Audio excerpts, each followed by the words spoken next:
അത് ഞാൻ പത്മനാഭൻ ഭാസ്കരനിലേക്ക് പോവുകയാണ്.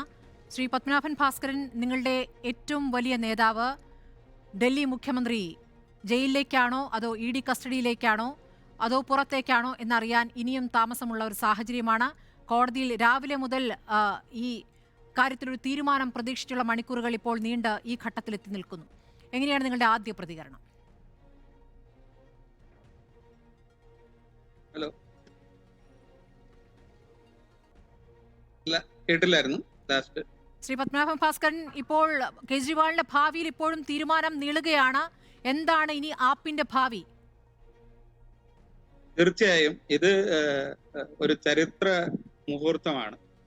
ഒന്ന്, ജനാധിപത്യത്തിന്റെ ദംശനം തുടങ്ങിയിട്ട് കുറച്ചു കാലമായി. ഇന്ന് അതിന്റെ ഒരു പാരമ്യത്തിൽ എത്തി നിൽക്കുന്നു എന്ന് വേണം പറയാൻ. ചരിത്രത്തിൽ അത് എമർജൻസിക്ക് ശേഷം ആദ്യമായിട്ടാണ് ഒരു സിറ്റിംഗ് മിനിസ്റ്ററെ അല്ലെങ്കിൽ ഒരു ചീഫ് മിനിസ്റ്ററെ ഒരിക്കലും ചെയ്തിട്ടില്ല. സിറ്റിംഗ് മിനിസ്റ്ററെ പോലും എമർജൻസി കാലത്താണ് ജോർജ് ഫെർണാണ്ടസിനെ അറസ്റ്റ് ചെയ്തിട്ടുള്ളത്. അത് കഴിഞ്ഞിട്ട് ഇന്നാണ് നടക്കുന്നത്. അതുകൊണ്ട് തന്നെ നമുക്ക് ഇപ്പൊ പറയാനുള്ള ഒറ്റ കാര്യമേ ഉള്ളൂ, ഇന്ത്യ മുന്നണി ഒന്നിച്ചു നിൽക്കുകയാണ്, ഒന്നിച്ച് പ്രതിഷേധിക്കുകയാണ്, ഓപ്പോസിഷൻ ഒന്നിച്ച് പ്രതിഷേധിക്കുകയാണ്. ഇത് ഒരു ചരിത്ര മുഹൂർത്തമായിട്ട് തന്നെ മുന്നോട്ട് പോകും. ആപ്പ് ഞാനും കേജ്രിവാൾ, മൈ ബി കേജ്രിവാൾ എന്ന് പറഞ്ഞിട്ടാണ് ഇന്ന് നമ്മുടെ എല്ലാവരും വളണ്ടിയർമാർ എല്ലാവരും അവിടെ പ്രതിഷേധത്തിൽ മുന്നോട്ട് വന്നിട്ടുള്ളത്. അത് തന്നെയായിരിക്കും നമ്മുടെ സ്ട്രാറ്റജി.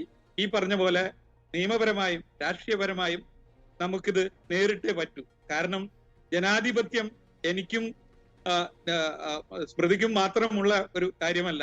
ഈ രാജ്യത്തിലെ സാധാരണക്കാരായ ആളുകൾ ഇന്ന് ഇവിടെ സമാധാനത്തോടെ ജീവിക്കുന്നുണ്ടെങ്കിൽ ഈ ജനാധിപത്യം നിലനിൽക്കുന്നത് കൊണ്ടാണ്. അത് മനസ്സിലാക്കാതെ കുറെ ആളുകൾ അവരവരുടെ ആവശ്യത്തിന് മാത്രമായിട്ട് ഇവിടെ എന്താ പറയാ, താനാശാഹി എന്ന് പറയില്ലേ, അതായത് തടിമിടുക്കുകൊണ്ട് എന്തും നേടിയെടുക്കുക എന്നുള്ള ഒരു ധാർഷ്ട്യത്തിന്റെ ഒരു ഏറ്റവും ഉച്ചസ്ഥായിലുള്ള അവസാനത്തെ ആണിക്കലാണ് നമ്മൾ കണ്ടത്. എന്തായാലും this is the beginning of the end of BJP.